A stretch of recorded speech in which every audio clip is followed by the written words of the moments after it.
Hello, everybody. My name is Alexandra Geese. I'm a member of this parliament for the Greens from Germany. I work on digital affairs. I worked on the Digital Services Act, on the Eurostack. And I think, like all of you here in the room, I'm mainly a fighter for democracy in the digital age. And I would like to welcome you all very, very warmly to today's conference, which will feature a very special keynote speaker, Maria Ressa, whom I will introduce in a few minutes. The Vice President of the European Parliament, Nico Stefanuzza, sends his regards. He would have been very, very honored to be here to welcome you, especially our distinguished guest, Maria, today, but a family emergency prevents him from joining us today. Our focus today is AI, big tech, and media freedom.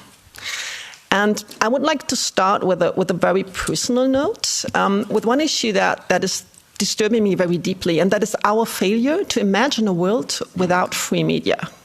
I don't know about you, but I'm a very privileged person. I grew up in a free world, and I haven't spent a day of my life where I did not have access to free media. And I really appreciated that because lately I was talking to a person about how urgent the fight we are leading is. And he said, I have an advantage over you. I grew up in Argentina during the dictatorship. I don't need to imagine a world without freedom. I know what it looks like. I know what it feels like. And the problem I think we have today is that many people in Brussels, all over the Western world where these decisions are taken, share my privilege. And these are the people we really need to shake. Because if we fail in our struggle, we could soon find ourselves living in a world without free media in a very, very short time. And we must confront this reality head on, not to be depressed, but to make sure that we change the course of things and ensure that free media not only survive, but thrive. And this afternoon, we will explore with Maria a number of key aspects. And I would like to begin with one particular area, a very precise suggestion that the European Commission could address as early as tomorrow morning. Because here we are not sitting here finding solutions for complicated problems to implement in 5 or 10 years or to do an intellectual exercise. We're here to make sure that the solutions we already have get implemented. So one example, the prevailing principle behind most social media platforms today is engagement-based ranking. That means that content that elicits fear, anger, outrage, inflammatory, borderline content outperforms content that adheres to journalistic standards. Accurate reporting must present facts, multiple viewpoints, and the complexities of the world, rather than a simplistic black and white narratives relying on rumors or outright falsehood to get people to engage. Consequently, media outlets that uphold journalistic integrity, embrace complexity, and strive for truth are systematically suppressed, disadvantaged, discriminated by these algorithms. And that practice breaches the Digital Services Act. Article 34 and 35 clearly require platforms to assess and mitigate any actual or foreseeable negative effects on civic discourse, electoral processes, freedom of expression, and media freedom. Article 35 very specifically mandates that mitigation measures include adapting the design of algorithmic and recommender systems, among others.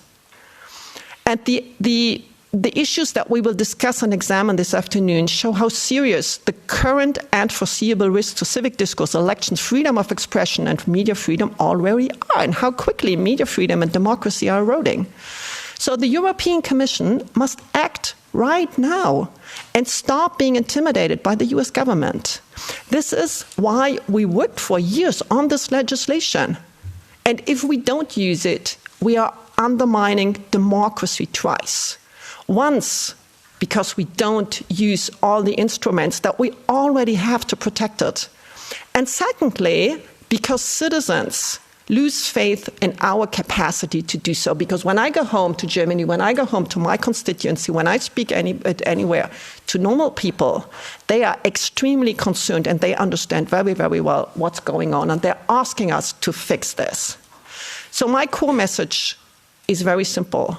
I do not want us to leave this room feeling overwhelmed, convinced that the tech giants are invincible, that we are destined to lose. I hear the fear and the pain that many of us defending democracy experience today. But I want us to leave this room confident that although the challenges are daunting, we are strong. European democracy already possesses legislation capable of confronting these threats. Our shared values run deep, and a vast majority of citizens across our nations stand up for democracy and free press. They're just asking us to do that and to use the power we have. So what we need to do is to mobilize the people in power who can activate these tools. And I think that together and with the great help of Maria, we can make this happen. Thank you very much.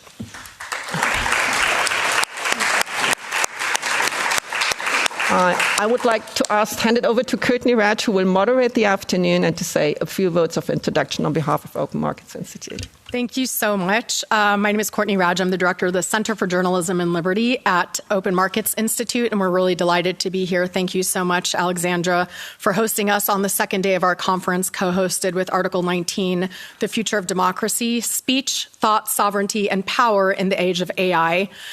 We are at a moment when the world's information systems are being rewritten by a convergence of artificial intelligence and platform powers and state capture that will affect who gets to speak, how loud they can speak, who gets to hear them, and what gets to be said.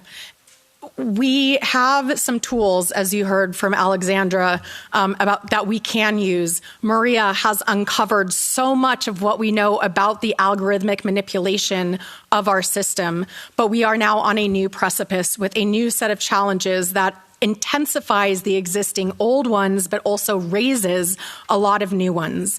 This isn't only a question of technology, it's a question of governance, of rights, of the public's ability to know what is true, and of the political will to do something about it.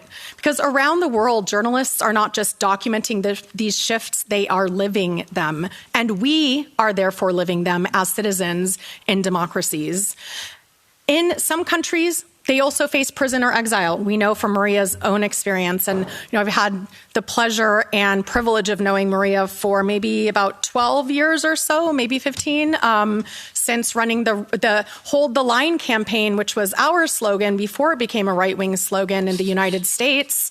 And we had a big debate over whether we should, revise the name of that. But we said, no, we're not going to give in to the manipulation of the information environment. We're holding the line. Maria has held the line for years. She is the foremost expert on these issues. And I think we have to recognize that as the threat from unfettered AI scraping not only undermines the economic conditions of journalism, the information industries, the creative industries, and humanity, it is also pumping AI junk into the information system that is drowning out the ability to get that quality content. And so this question about prevalence, about prominence, about visibility becomes even more intense. So today's conversation is about reclaiming agency in that system and ensuring that technology serves the public interest and not just private political power. And we're going to hear from Maria. We're then going to have a brief fireside chat and open it up to some questions, but I'm going to ask you to keep your questions brief and not make comments because we really want to hear Maria's perspective. And I know that a lot of you here might not have had the opportunity to interact, so I want to take a few questions. And then we're going to go to a panel with colleagues to delve into some of the issues and what this means for media freedom. So thank you all for joining us, and back to you, Alexandra.